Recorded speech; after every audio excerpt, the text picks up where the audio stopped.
ये भी important question है बट बड़ा इजी क्वेश्चन है। एक छोटा सा कॉन्सेप्ट सीखेंगे, treatment of finance cost. Treatment of finance cost, finance cost क्या होता है कि अगर आपने कोई लोन ले रखा है तो उस पर इंटरेस्ट जो लगेगा उसको फाइनेंस कॉस्ट बोलते हैं। ध्यान से देखेंगे। ऑन 1 जुलाई 19 कब आता है? 1920 में, 1 जुलाई 19 purchased a second hand machinery for 20,000 and spends 3,000 on reconditioning and installing it। तो 23, ठीक है। On 1 January 2020 the firm purchases a new machinery। 2020 मतलब ये भी कहाँ आ गया? 1920 में। ध्यान देंगे, ठीक है। Worth ₹12,000। On 30th June 21 the machinery purchase on 1 January 2020। आ गया ये पॉइंट कि हमने कौन सा एसेट बेचा? Second asset. सेकेंड एसेट बेच रहे हैं, तो ये बड़ा इंपॉर्टेंट पॉइंट है। बेचा कब? 30th जून को, लेकिन 30th जून कब आता है? 21 22 में। लेकिन फर्स्ट एसेट नहीं बेच रहे, सेकेंड एसेट बेच रहे हैं। सर हमें कैसे पता चलेगा? क्वेश्चन को पढ़ के पता चलेगा। वो sold for 8,000 and on 1 July 21 एक और एसेट खरीदा, तो 21 22। अब ध्यान से देखना जो नया पार्ट है। A fresh plant was installed, payments for this plant was made as follows. आपने पेमेंट इंस्टॉलमेंट में करी है 21, एक साल के गैप पे। Payment in 22 and 23 include interest. तो ये 6,000 की पेमेंट है, ये पेमेंट क्या है? 5,000 प्लस 1,000। ये जो 500 की पेमेंट है ये क्या है? 5,000 प्लस 500। ऐसे क्वेश्चन बता रहा है ना हमें कि payments for 22 and 23 include interest of 1,000 and 500 respectively. 1,000 and 500 respectively. Depreciation का रेट 10% पर एनम है। हमें क्वेश्चन चाहिए डेप्रिसिएशन एसेट अकाउंट टिल 31 मार्च 22। तो पहला ये 1920, फिर 2021, फिर 21-22। 3 साल से कम में इनका काम चलता नहीं, बट कोई बात नहीं, अच्छा क्वेश्चन है, मुश्किल नहीं है। ध्यान से देखेंगे। पहला साल 2019-20। सुनने पे ध्यान देंगे प्लीज। रजिस्टर्स बंद, पेन पे ढक्कन। ओके, 1920 में क्या हुआ? 1920 में हमने एसेट खरीदा। क्या खरीदा? 20,000 3,000। 1 July टू बैंक अकाउंट। क्या खरीदा? M1 खरीदा। कितने का? 20,000। और उस पर खर्चा कितना हुआ? 3,000। तो 23,000। 1920 में कुछ और हुआ।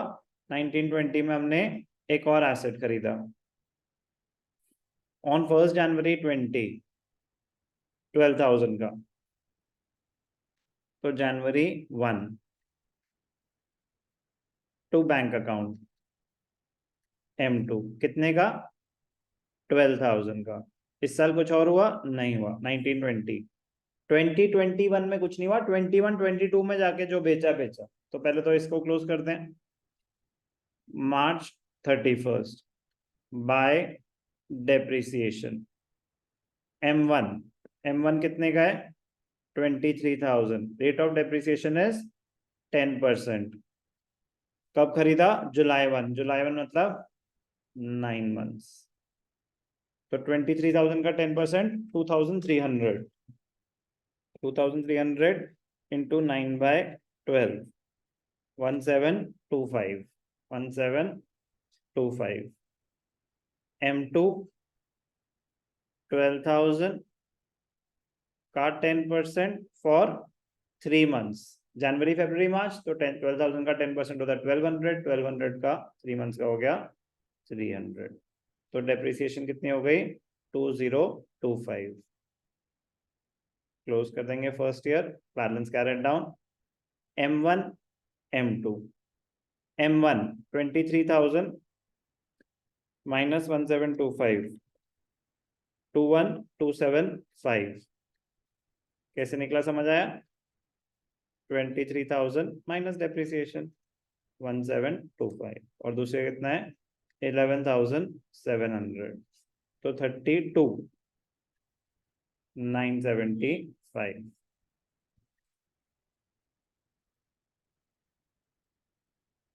35,000 35,000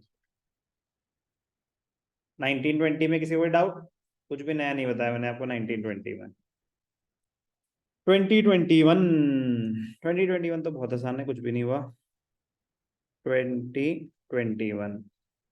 2021 April 1 to balance BD M1 M2 M1 21275 M2 11,700 32,975 अब ध्यान से देखना कोई एसेट खरीदा नहीं कोई बेचा नहीं सिर्फ depreciation M1 straight line method है 23,000 का खरीदा था ना तो सीधा 2300 M2 कितने का खरीदा था 12,000 तो पूरा 1200 तो डेप्रिसिएशन कितनी हो गई 3,500 by balance carried down M1 M2 M1 21275 minus 2300 18,975 और 11 मतलब 10,500 11,700 ठीक है 28 29,475 29,475 29,475 32,975 32,975 सेकेंड ईयर में किसी को दिक्कत अब most important part of the question third year third year में जाके क्यों टेंशन आती है ऐसा कुछ नहीं है जो जिस ईयर में एसेट बेच रहे हैं उसमें आपको ध्यान देना ही है ठीक है ना कैलकुलेशन थोड़ी सी एक्स्ट्रा हो जाती है 21 22 April 1 टू बैलेंस BD पहले से क्या पड़ा हुआ था दो मशीन्स पड़ी हुई थी 18,975 और 10,500 total value 29,475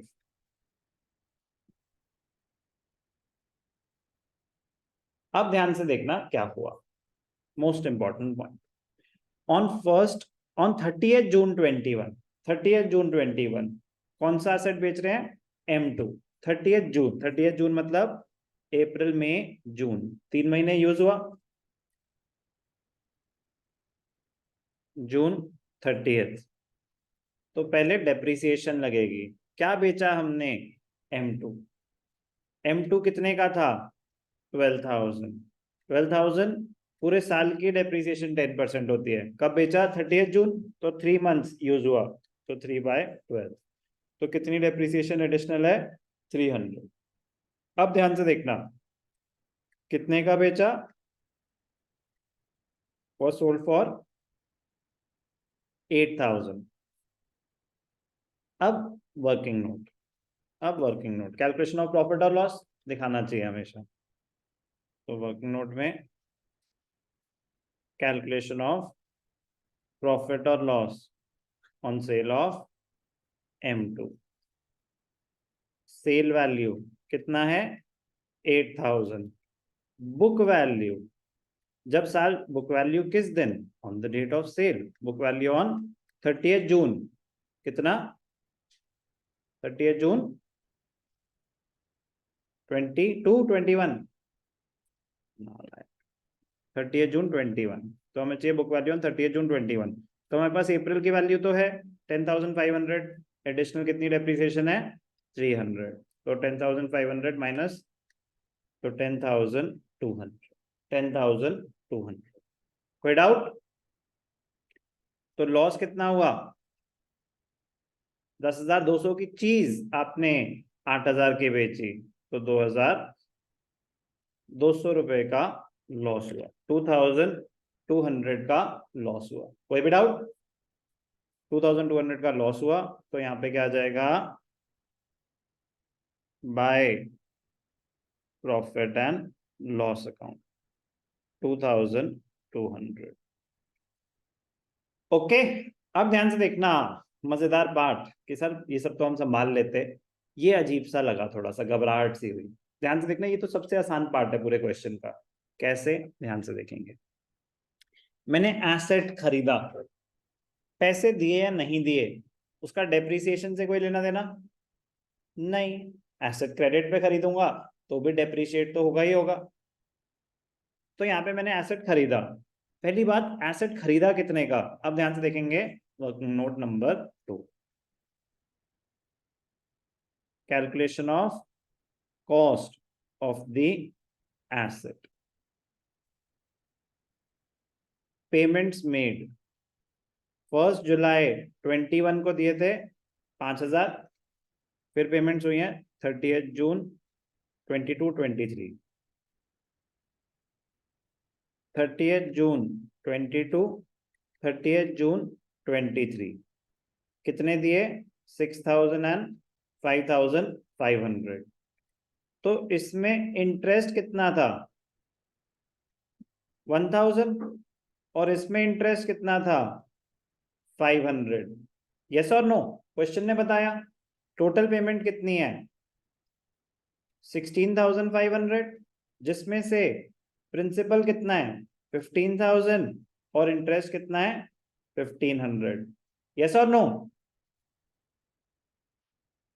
interest is not included in the cost of the asset. Asset की कॉस्ट में इंटरेस्ट नहीं आता, it is a finance cost, it is a finance cost. तो इंटरेस्ट अकाउंट को ही डेबिट होगा, जितना आप इंटरेस्ट पे कर रहे हैं ना, वो इंटरेस्ट अकाउंट को ही डेबिट होगा। एसेट कितने का रहा फिर, 15,000।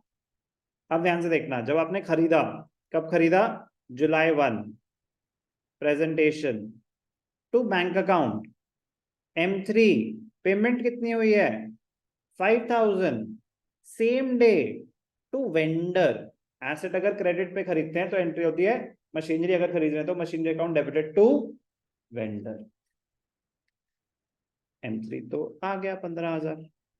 10,000 रुपीज अभी हमने नहीं दिया ना, अब आगे जाके जब पेमेंट करेंगे 1 साल के बाद, 2 साल के बाद, तो आपकी रेफरेंस के लिए बस, जब ये पेमेंट हुई होगी इसकी जर्नल एंट्री क्या होगी, इसकी जर्नल एंट्री होगी vendor debited, interest debited to bank account, to bank account. Vendor को 5,000, इंटरेस्ट पोर्शन 1,000, पेमेंट 6,000, ऐसे दिखाएंगे।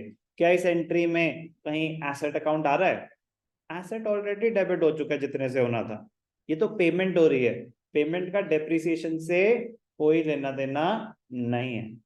तो ये बस इंफॉर्मेशन थी जो यूज हो रही थी कॉस्ट निकालने के लिए, इसकी अकाउंटिंग ट्रीटमेंट आपको कहीं नहीं दिखानी, ये तो बस आपके रेफरेंस के लिए बता रहा हूँ कि जर्नल एंट्री जब पेमेंट करेंगे तब क्या होगी, पेमेंट थोड़ी ना, पेमेंट तो 1 साल के बाद, 2 साल के बाद हो रही है।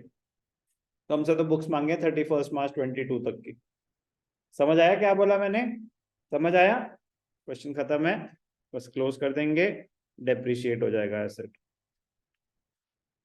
तो मार्च 31 बाय डेप्रिसिएशन, M बेचा है कुछ हमने, M2 बेच दिया है, M3 और M1 बचे हैं। M1 की डेप्रिसिएशन, M1 कितने का था, 23,000 वाला, तो M1 की डेप्रिसिएशन कितनी है, 2,300। M3 अभी खरीदा है, तो M3 की डेप्रिसिएशन 15,000 का 10%, जुलाई मतलब, जुलाई मतलब 9 मंथ्स, जुलाई मतलब 9 मंथ्स, 15,000 का 10% इंटू 9/12, 1125, 1125, 3,425। कोई भी डाउट, क्लोज कर देंगे। By balance carried down, M1 M3, M1 18,975 minus 2,300, 16,675, 15,000 minus 1125 13875 16675 30550 total कर लेंगे अपने आप, खत्म है क्वेश्चन, बैलेंस कैरी फॉरवर्ड कर देंगे 16675 30550। ठीक है जी, मुश्किल नहीं है, मुश्किल नहीं है। क्वेश्चन में छोटी छोटी वैल्यू एडिशन होती रहेंगी, कुछ कुछ नए कॉन्सेप्ट्स ऐड होते जाएंगे। 90% पुराना था, 10% नया था क्वेश्चन। इजी तो नहीं बोलूंगा, बट डिफिकल्ट बिल्कुल नहीं।